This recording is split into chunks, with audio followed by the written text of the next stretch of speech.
we have options for people. We don't just do one thing. And that's the other thing. We can go around to patients saying, oh, there's 5 options we got here. Let's see what's the best for you. Remember, it's patient choice as well. We are very big on that. It is actually up to the patient what they end up getting done. We can only offer the options, but if we can give all the options, they don't need to go anywhere else and look for it. So that's the other part of what I wanted my business to be, is I want people that come to work with us, our team members, to be really happy, have all the technology, have the confidence to go out and just do what they do as best they can. And that's all I really ask for. And now I've got, a number of very motivated team members that are just killing it and actually doing really good work.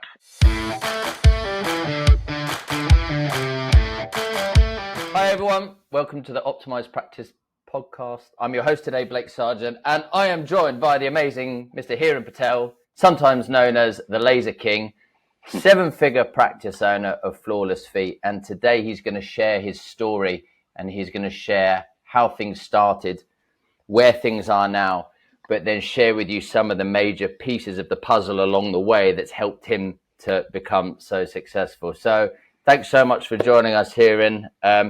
Take us back like 10 years or so to share, where did it all start?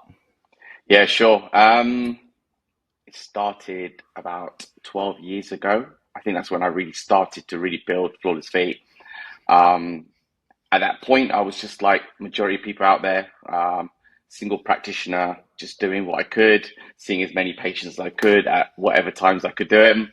And I actually thought at that time that was fine. I was doing pretty well, We were hitting, I think we did it 10 years ago. We must have been doing about 110, 120 a year. And you know what? That's a good amount of money. I thought that was great, and we were doing good.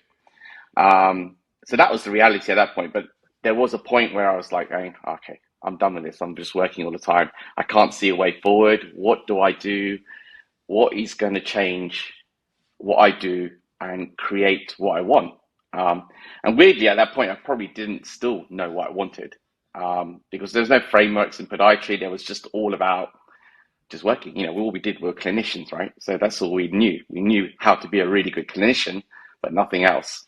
So at that point, obviously, you guys will know that you had this event in Nels Court, and I kind of looked on his Facebook tab and hit the button, and my wife Rena, she goes, "You should just go do it, find out. You never know, right?"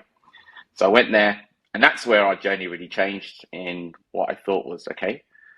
And then I saw other people had practices. I met Troy, I met what he was doing, and he was talking about numbers that we were like, what the hell? There's no way we could do stuff like that, especially in England, And then I met some other practitioners. We met all the other guys that we ended up being a lot of my friends now in podiatry, and we saw what they were doing. A lot of them were in my position. Some were doing better than us. So I thought, okay, let's see if we can learn this. You guys gave us a framework, and I took a big plunge, and I did it, which was, to this moment, I'll still say that was probably the best decision I made in a long, long time. And I've made lots of bad decisions, and this was a really good one. And so anyway, look, we went through that phase, we did it, and I've just grown through that time. I've just been consistent with what I've been taught. I mean, I'm not the quickest learner. I've got to admit that. I always take my time. Being a single practitioner actually means that you don't have as much time. You're going to have to dedicate a little bit more time than you would have liked to run your business. Because remember, the first thing we were taught is you've got to make time out to run your business. I'm sitting there going, I don't make time out running my business. Who's going to see my clients? So that was one of the biggest challenges I had to face. And even now, I still see clients just because I don't know why. I just feel I should just do it. Why not? So I think that was the key thing. And it took me a long time. I'm not like some of the other guys who sort of sped way ahead of me. I took my time, but I was growing exponentially as we went. And I took on board all the learnings I got, particularly, hiring. I got that my first employee. That was a massive challenge. I mean, like me as a sole practitioner, remember, I knew everything. I could do patients. Everyone wanted to come and see me, right? And so that's where it kind of changed. And I remember my first hi, it was a guy called Ricky, came from New Zealand, and I think on the first day I was in the clinic.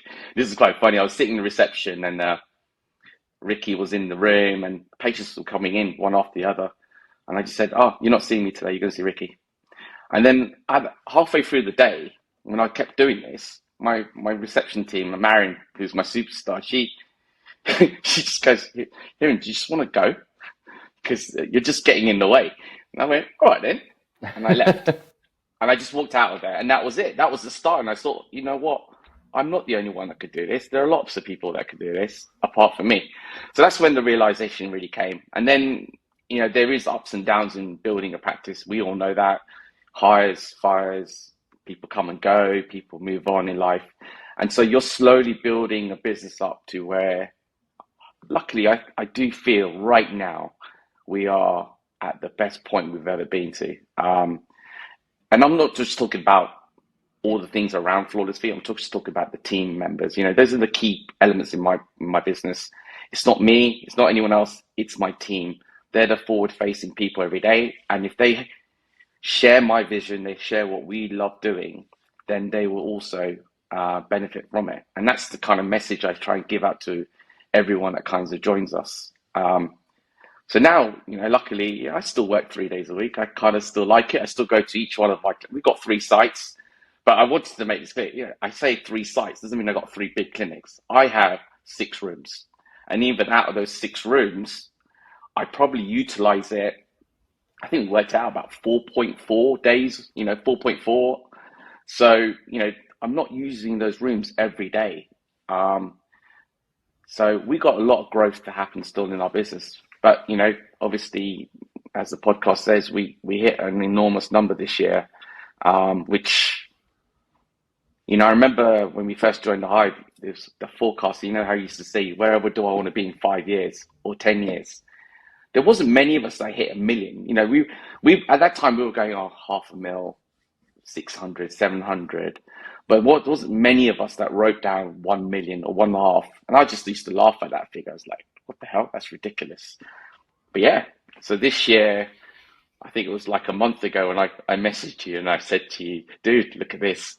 And I just pulled up my Clinica and I shared that with a few of my friends. I didn't share it with everyone. I said, shit, look what you've just done. And it was nice, I'm not often one to tell everyone what we do. It's like, it's one of those things that you don't want to boast about what you have and what you do.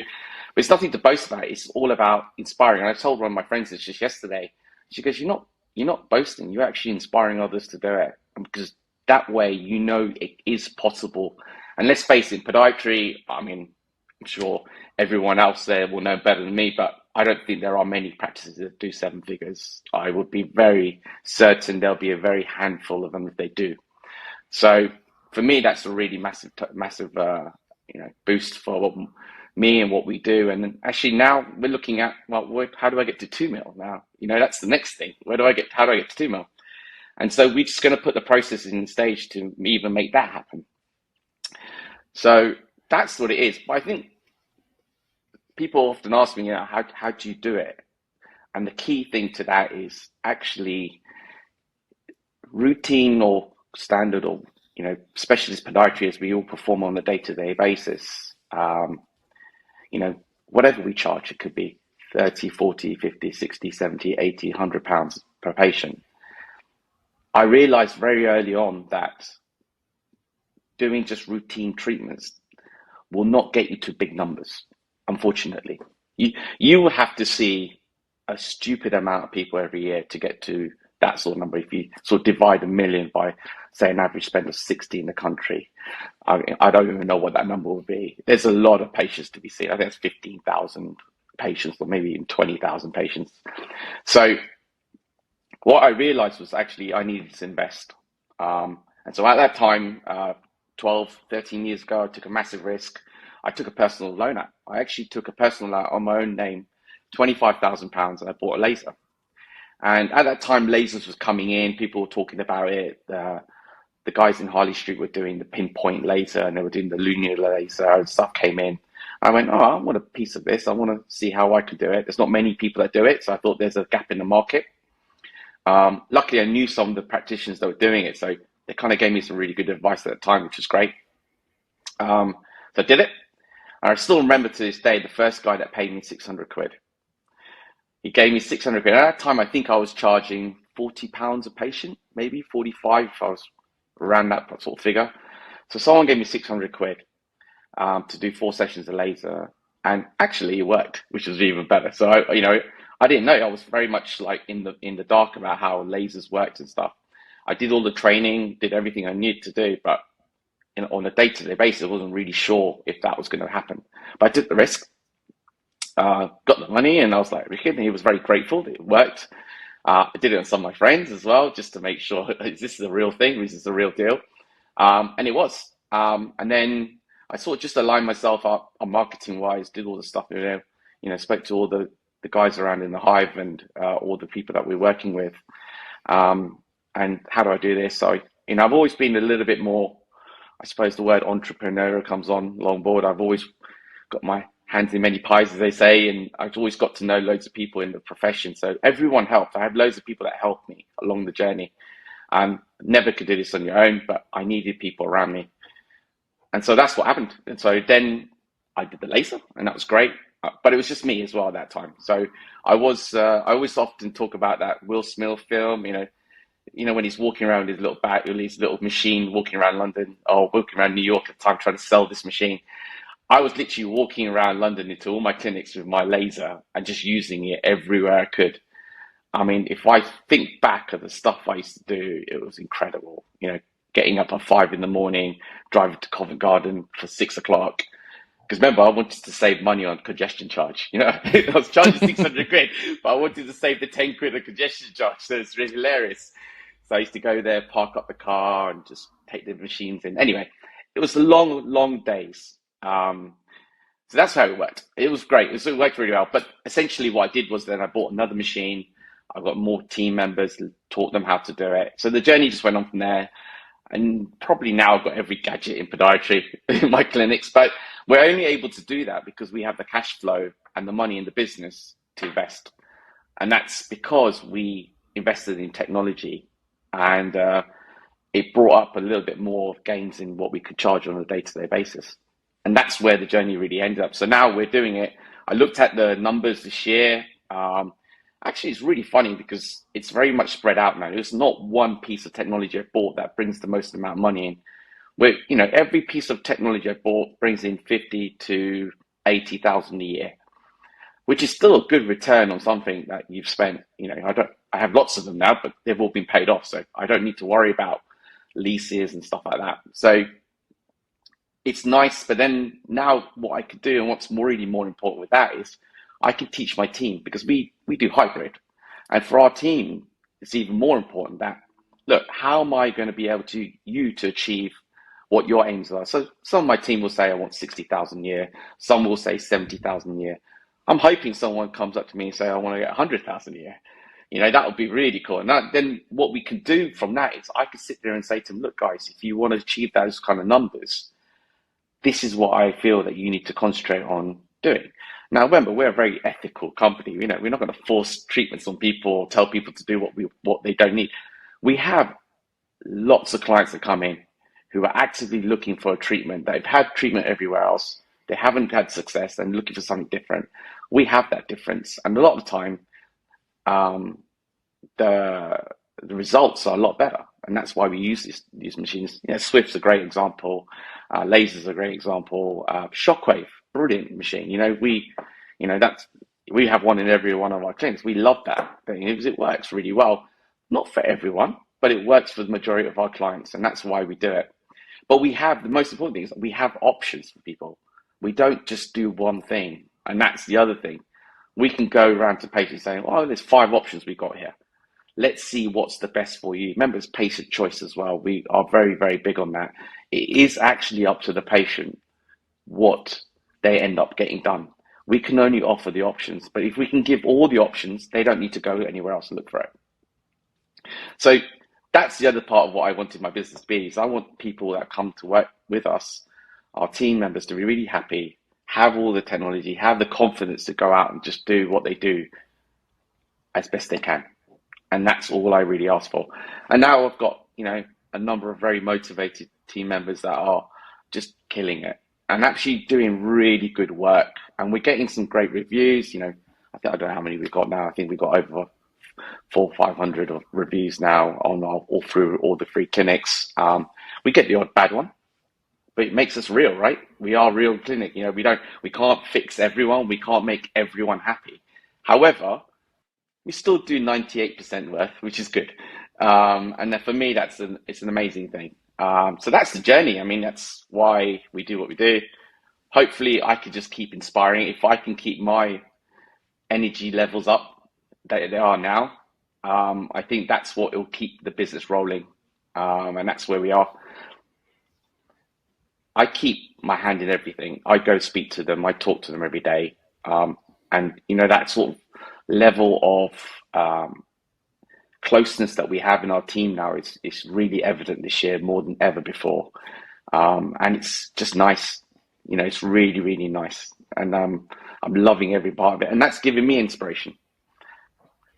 And now even more, I love helping other people. We're in the Hive group, we always talk about we're a family, right? Every one of us helps each other out, whether it's online or through talks or text message. I'm still friends with people that have left the Hive. We're still really, really good friends. We just have that closeness where we've all gone through a journey. We've gone from nothing to, majority of these people are doing incredibly well and all have that dream of not working in their business, as everyone keeps talking about. And they're just running really successful practices. And that's what makes everyone happy. I think it's been an amazing journey. There's a couple of bits that sort of stick out to me. You were investing in kit, and so there was a lot of upfront costs. But you shared with us at one point where the leases of these kits or the finance was paid off, and then suddenly there was an explosion of profit. Can you sort of give us that snapshot of the journey? Yeah. So, look. When you're creating that kind of money for each machine, like if you're charging 600, say even a simple one like Shockwave, where you're doing 120 pounds per session, you're suddenly getting a cash flow. And then, maybe it's my mindset. I don't really like having debt. I know lots of businesses have debt and they grow because of debt and all that kind of stuff, but that was never my thing really. I wanted to pay off everything and just make the most of it. But this happened over a long period of time. But by the time I got to about 5 years into doing the first stage of the laser and do that, I just had cash flow. I mean, I could literally just go out there and say, I want this. And if it was like 10, 20, 25,000 pounds, there you go. But the reason I could do that is I have the confidence to sit there and go, well, I'm going to get my money back on this because I know we're going to use this machine. So I think that's where the cash flow changed. And then you're right, there was a point where I don't have any debt. And all the machines, all the lasers, all the treatments that we do were just creating wealth. It was just creating in input. There was no output. It was just all in. So there, you're right. At a point, I think it was around just before COVID, the cash flow just went bang. To the point we ended up with, I don't know, I think it was about 500,000 in the bank account just sitting there. And so, then that also gives you choices. It also gives you the courage to take a risk or do something. Because remember, I've always had this insecurity about I need to make sure if something happens to me tomorrow and I can't work or I'm not around for 6 months to a year, I need to have enough money in my bank so that my team does not feel like they're not going to get paid or they're not going to have a business or their business is going to collapse, which it will never do now. Right now, it's at such a sure footing that I've got people in place that if I wasn't there, there'd be no reason why the business wouldn't keep running. They might need some advice. It's fine. There's always a running joke with Rena that I've got to have to create this black book about how we're going to do the business so that if I'm not around, then she has this option. She goes, right, well, we could do this. So we're doing that. Weirdly, I'm doing that now. I've got a practice manager. I finally got a practice manager. I'm really happy about that. So, she's introduced me to SOPs and all sorts of stuff like that. So she's doing all this stuff. We're now actually blueprinting what we do on a day-to-day basis. That will help. But yeah, the cash flow bit was incredibly powerful. I can attest to this because recently at the conference, like your team genuinely hang around with you. Like went out for dinner both nights with your team, and they chose to join and be with you. I'm like, oh my god, he is as good as we think he is. And I think you touched on it, that one thing you've done really well is provided team members with a model that enables them to bill well, to do interesting work, and thus to earn well. You touched on the hybrid. For those who don't know what that is, do you want to share? Do you want to share what that is so that people get it? Yeah, sure. So hybrid is a mixture of being self-employed and being employed, as far as I could look at it. So the simple thing is this: everyone gets a base wage. Now that could be anything. You've got to pick and choose with your team what that number will be, and with your business as well, because you've got to remember your numbers are important. If you're very low, I don't know, if you're doing £100,000, you can't pay someone £50,000, as a base. It just doesn't work, right? It's not how it's going to happen. So anyway, the reality is, say someone is on, let's pick a really easy number and be easy to work out, £40,000 a year. So we'll give them £40,000 a year. That is guaranteed. Whatever happens, they get that regardless of what. Now, the hybrid system works is that you have a percentage that you have to pick. That could be anything between, I started at 27 when I first did it, when now most of the team members are on 30. So they will get 30% of whatever they built in that year, minus the costs to the business, minus the salary that I've already paid them. So it's a very simple way of doing it. So essentially that £40,000 person needs to do about 160 a year to start earning a little bit more. And that's very possible in our business. Maybe not in everyone's business, but it is very possible in our business. But essentially that person, we want them to get to, I always say to everyone, look, I want you to get to 60, 65. I think that's a really good, challenging number to get to. But you can only do that if you help yourself. I can't make that happen for you. But the challenge to you is, what is it you're going to do to help my business grow, which means you will grow. And you will get the benefits. So as much as I get the upside, you also get the upside. And I think that's the key thing in that, is that, if you help me, I help you. That's how it works. And so I think at the moment, the highest paid one I've ever had took home, I think it was about 70 something last year. That's a decent number. And no offense, this girl, when she first joined me, she was taking home £32,000 a year. She was doing 32 grand. I used to pay her 32,000. This was 4 or 5 years ago, but she's gone from 40 within 3 or 4 years. She went from 32,000 to about 70. That's amazing. I think that's the contextual piece, isn't it? Like, you've gone from turning over 180k a year to turning over 100k a month, but that's turnover. That's not profit. And no. I think one of the things that's been your key, firstly, is investing in high-end treatment and making that decision that's where you're going to be. But it's about also being generous and going, hey, I can play this short-sighted game, which is paying as little as possible and keeping as much profit as possible. But you've really gone into, right, no, everybody's employed. They don't need to look elsewhere. They have all their national insurance, pension paid for. You invest in them, you invest in their CPD, but you give them this opportunity to earn big money, which is what ultimately provides you with stability in your practice, because, people aren't going to be better paid elsewhere. So like those financial numbers, whilst they're very impressive, those are the turnover numbers are there for the ego. But I know that's not, that isn't the full story, right? Your team are earning incredibly well. Yeah, look, I think we made less profit this year than we did last year, but we've got a healthier team. It's the bottom line of it at the end of the day. I'm still going to have food on my plate, so it's never going to be an issue like that. But the reality is, we have really happy team members. What's your secret for that, by the way? What's your secret? So you pay them well, you're there on hybrid. That piece is taken care of. Yeah. Well, how do you create that team dynamic? I just, I think it's probably just me, the way I am with them. I treat everyone like I would treat any one of my friends or something. We also have to keep that notion that, remember, I'm still their boss in many ways. And, I'm still the person that makes the decisions, or they have to come to me, whatever that little thing is.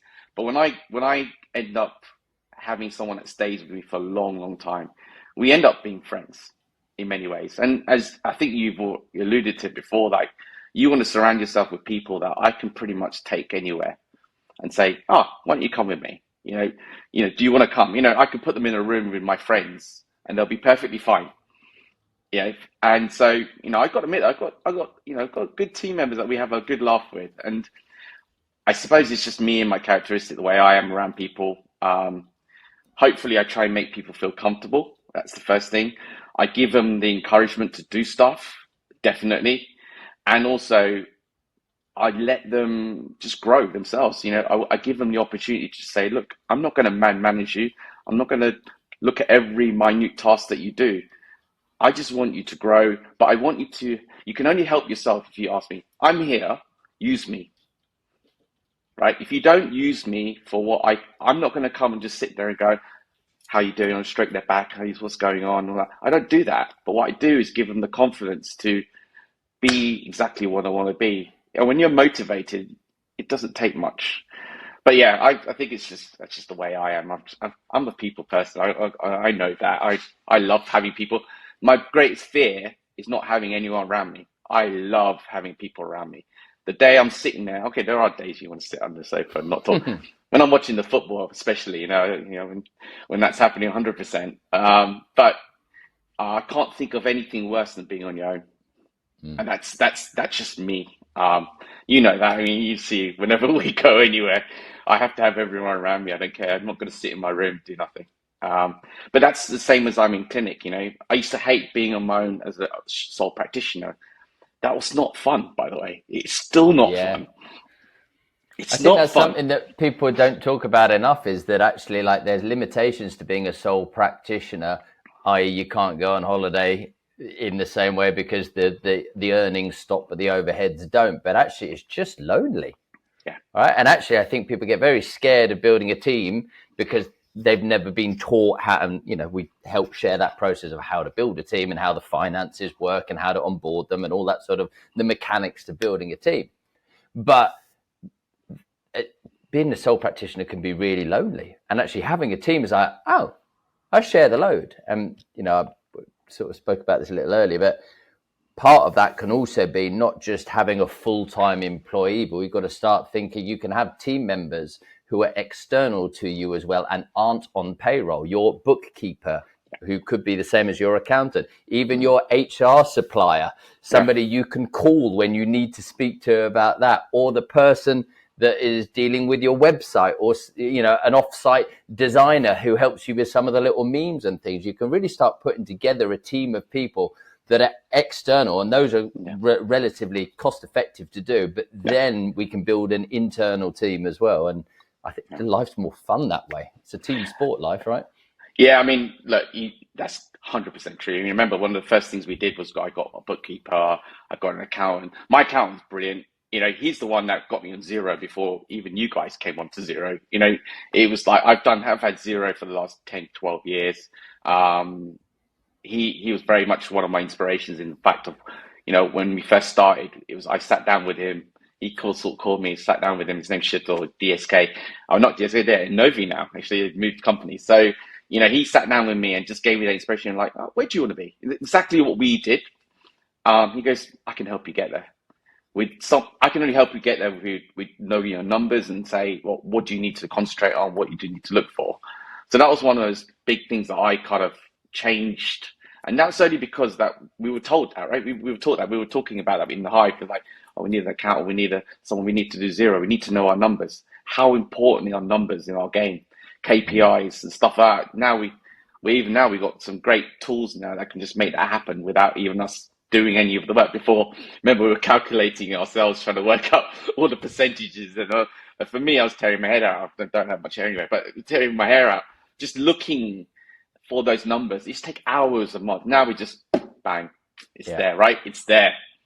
It's not even that hard anymore. And so you got to invest in those small things. And it needs a lot of money, by the way. You know, when you're a sole practitioner, like HR, you know, if you even do health and safety, you're paying 200 something quid to Peninsula every month. And you'll see that money going out and you're like, well, I've not even called them this month. But actually, there's a point where, I mean, we had an instance last year where we needed their help a lot, and they were there for us. Yes, you know, there's also issues that go around the bag, and you know, you can always talk about it, but they were there. It helped us get to an end point, and that was important in a legal way. Um, Accountancy, paying for Xero, you sit there and go, oh, I've got to pay 25, 30 quid a month for Xero. What else is there? I mean, we talked about what other stuff. The bookkeeper, 120 quid a month. The accountant costs me X amount every year. But these things make your life easier, right? Because at the end of the day, we're not experts. None of us are experts in accountancy. None of us are experts in bookkeeping. Why do you want to spend your time doing it yourself? Like, why? You're right. Why don't you spend an hour treating two people? You'll pay for that. That's where your expertise is. Your expertise is doing what you're good at. And it took me a long time to understand. Remember, I like to do everything. My wife goes, you love control. You like to control everything. And probably do. Even to this point, that's one of my other problems is I always like to keep control of everything. Letting go is probably the other thing I did to make me get to the numbers I got. Otherwise, it would never have happened. It would never, ever happen. Trusting the people around you, letting them just get on and make mistakes. Everyone makes mistakes. Yeah, but how many mistakes do they make that are going to be life-changing? None of them. Yeah, none of them. Not in the business that we do. So the reality is just let them be, do your thing, and just give people control. But don't worry about the money you're spending because trust me, it's going to be insignificant once you get to 200, 300, 400, 500,000 pounds. You're not going to even think about that numbers. So the synopsis is put together a great team, give them some high-end kit and a great model to work with, and then let go. Yeah. Let go. Let go. That's why I'm sitting on a Thursday and I don't need to see a client, you know. But I know that I got 4 people in the clinics working in different sites and got the admin team, got my practice manager just messages me all the time and just asks me different things. And, you know, we're a team now. That's the nice thing about it. I just know when we have our team meeting, it was lovely the other day. We all sat together in a room in Sydenham, and that was the other change I did do is I moved my clinic from this room here, which was my clinic at home. I used to have a clinic at home for 14 years, and I moved it to a 3-room clinic, just 5 minutes down the road. But that change, oh my God, honestly, it's just been a game changer in every way. Firstly, I was creating the clinic of my dreams. And now I've got a team that want to be there because they love the environment. Remember, when you create a really good environment, people love going there and they love it. And even the patients now, they love it. They go, oh, this is awesome. This is really nice. You created a really nice place. But they've been through my journey as well. Remember, your patients have been through your journey as well. I've seen clients for 15 years and they still come to see us. So it's that journey that we do is key. You've nailed it, my friend. Great job. And look, we'll interview you again, perhaps on a couple of individualized topics, but then fast forward a couple of years and we'll have the latest update because, you know, hitting 100K in a month and then hitting the sort of numbers that you've done, but also the stability in the practice is amazing. So thanks for sharing your story. Thank you very much. All right, guys, that's all for this episode of the Optimized Practice podcast. If you enjoyed this content, please subscribe so that you never miss an episode, and don't forget to follow us on social media. And look, if you want help building your practice like Hiren has, then please reach out to us at the Hive, and we'll show you how to build a profitable, stable, highly respected practice that can ultimately work without your daily input. I'll see you guys in the next episode.